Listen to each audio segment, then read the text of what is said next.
You are not aware of your aliveness. You are busy with your psychological nonsense. Your thoughts, your emotions have become, your psychological reality has become far more important than your existential reality. What it means is, you are so enamored with your own petty creation that you're completely missing the grandeur of Creator's creation. That's what it means. You do all kinds of things, but if you truly value creation, the best thing that you can do is to pay attention and to experience it, isn't it? Yes or no? Most people are waiting for their life to change. Yes. So they can feel gratitude, to feel abundance, to feel whole. You know, that's the old model of cause and effect, you know. So if you're living with emptiness, you're living with lack, you're living with pain, most people have been conditioned that something out there has to take away this emptiness or feeling inside of them. But if you believe that you're creating your life and you're living by lack, well, lack isn't going to create abundance, right? So then it makes sense then that you don't really actually create wealth, you generate wealth, you generate abundance. So the moment you start teaching your body emotionally what that future is going to feel like before it's made manifest, well, your body, as the unconscious mind, believes it's living in that future in the present moment.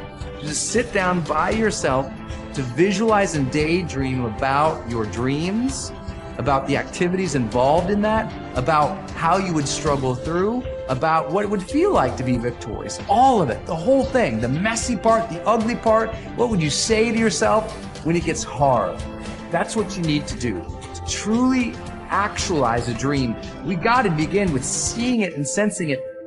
The good, the bad, the easy, the difficult, and the victory. How you would like your life to be, what you would like your character to be 3 to 5 years down the road, if you were taking care of yourself like you were taking care of someone that you actually cared about. So you kind of have to split yourself into two people and treat yourself like someone you have respect for and that you want the best for. That's not easy because people don't necessarily have respect for themselves and they don't necessarily want what's the best for themselves because they have a lot of self-contempt and a lot of self-hatred, a lot of guilt. I think you have an obligation, it's one of the highest moral obligations, to treat yourself as if you're a creature of value. You got to start with that belief in your mind. I've got this. I can do this. I can conquer this. I can pass this exam. I can get elected for the position that I'm going for. I can create abundance in my life. These are the thoughts that you have to have in your mind in order to become successful. So what is it time for you to build? What is it time for you to create? What do you need to do more or less of in order to get the results that you want? You have the power to become someone that even the deepest part of you trusts, someone you trust to succeed. Become the person that you know you can be. Stand up for your future, for your power, and for you to be something full of the worth that is in you. So most of us came up with our labels based on how we behaved. But really smart people can do stupid things. Really nice people can be mean. Mean people can be nice. And so if you judge yourself too soon, and most people's identity, their labels for themselves, who they think they are, has been based on their past and often many years ago. And so they don't update it. So the metaphor I'd give for identity is like, it's your comfort zone. It's not your goals. So if you took a temperature in the room and said 68 degrees is my comfort zone, physically, emotionally, financially, I want more in my relationship. I want more physically, energy-wise. I want more financially in my career, but this is what I'm used to. And so what happens? People stay in their comfort zone for the most part. And then let's say something happens and you dip. You're a 68 degree, or that's your mentality, and you drop down to 62, 61, 60, somewhere around 60 or 59. The heaters kick on and go, whoa, whoa, whoa. You're a 68 degree. What the hell are you doing? We've all experienced that. All of a sudden you go, I'm not going to live like this anymore. I'm not going to be in this relationship. I'm not going to be fat like this. Now, boom. And you get this drive and you start to change. But what most people don't understand is it happens on the upper end too. Meaning, let's say you got momentum. You start crushing it. You start doing even better than you think. You go from 68 to 70, 88. You're 98 degrees. Financially, emotionally, spiritually, whatever the metaphor is. And then what happens? You don't say, hey, your brain goes, who the hell do you think you are? You're not a 98 degree here. Right? Get back to 68. And if nothing else, the heaters stop, you lose your drive, and that'll drift you back. And not enough, the air conditioner can kick on, and you start to kind of sabotage yourself till you get back to your comfort zone. So unless you expand your identity, change is temporary. It's like when someone says to me, I stopped smoking, it's been 8 days.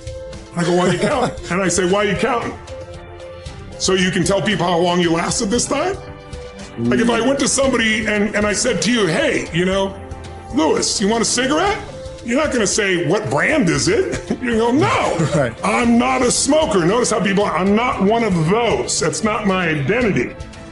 Identity is the strongest force in the human personality. If you look at Lance Armstrong, who has a mixed identity now in the culture, this is a guy that had to win and found a way to win. So when he was told he had cancer in his lungs, in his brain, and in his testicles, and he rides a bike, and he's going to die, his answer was, no, I'm a champion. I find the way. I will find the answer. And he did. Now, unfortunately, he bent the rules around the sport, and it kind of ruined his reputation, obviously. But that mentality, his identity, is why he survived. Other people told they have cancer, and they're like, it's over. They give up. They start arranging their affairs.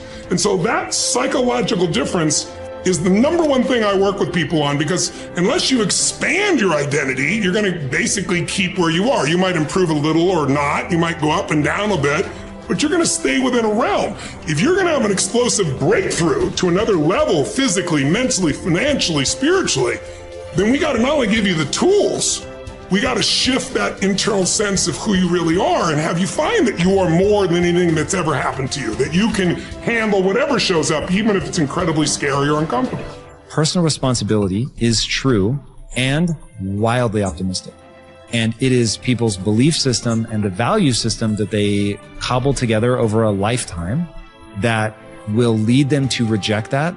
And all I can say is reject it at your own peril for the following reason. Personal responsibility is about remembering you can do something and change. And I can sum up personal responsibility in a single quote by Kobe Bryant. Booze don't block dunks. That's personal responsibility. You can get so good at something that no matter how much people hate you, the best athletes in the world were paid millions of dollars and trained to stop Kobe Bryant from scoring. And yet he scored 81 points in a single game. So you can get so good no matter how much people hate you, no matter how much they're training and trying to defeat you. They can't. And that is the most exciting thing in the world to me. That, wait, you're saying that I can get so good at something that at least the vast majority of humanity can't stop me? There will always, of course, unfortunately, I don't yet believe that I am Kobe Bryant in anything that I care about. So, but that I can get better than the vast majority of humanity at something by dedicating my time and energy to that thing. That is so cool. That is so liberating. It's changed my life. It's given me hope. It got me up off the floor. In every possible way, it has changed my life. It is the thing that I rely on when I'm feeling my most anxious. I'm like, I can get better at this. Oh, word. And then I remember, that's right. Like, if I put time and energy into this, I can get better. So it's okay if I'm actually not good at this. You have only to keep in mind the experiences you wish to meet in order to control your own future. Shakespeare expresses the same thought in another way. Assume a virtue if you have it not. Look the part, dress the part, act the part. Be successful in your own thoughts first. In other words, fake it till you make it. Basically, when it comes to personality traits, there is no difference between possessing them and pretending to have them. Dr. Carl Simonton said that mind, body, and emotions are a unitary system. I affect one and you affect the others. This means that you can pretend to be confident or courageous, and the cocktail of chemicals inside your body for those attributes will be created, and you will indeed feel confident or courageous. Pretending you have a character trait such as confidence is not the same as pretending you can scale mountains or play the tuba. Those particular skills must be learned. Characteristics such as courage, confidence, and enthusiasm are created in the mind by the pictures you create, though. Acting as if sets a positive expectation. We believe something to be true and then act in a way that brings that assumption about. This can be a positive or negative force. The effect of self-fulfilling prophecies has been demonstrated by objective scientific experiments. In one study at the start of the 1968 school year, Dr. R. Rosenthal gave a non-verbal intelligence test to 18 classrooms of elementary school students in a Californian public school district. 20% of the students, selected randomly, not on test score, were then identified as intellectual bloomers, and their teachers were told they could expect to see remarkable intellectual gains in the coming year. The only difference between these students and the other 80 was the expectations created in the teacher's mind. When both groups were retested 8 months later, the bloomers had gained in IQ points over the other group. This is significant because it shows that altered expectations can result in unconscious changes in behavior that dramatically change the outcome. In another study during the 1970s, 152 cancer patients were assessed based on their expectation and attitude about their treatment, and then each was monitored for 18 months. The results clearly indicated those with a positive expectation about the treatment got the best result. It follows, therefore, that your chances of success in anything in life are greatly improved by positive expectations. Man is like the wireless operator. Man is subject to miscellaneous wrong through currents. If his mind is not in tune with the infinite, or if he is not keyed up to higher vibrations than those of negation. If you want a quality, act as if you already had it.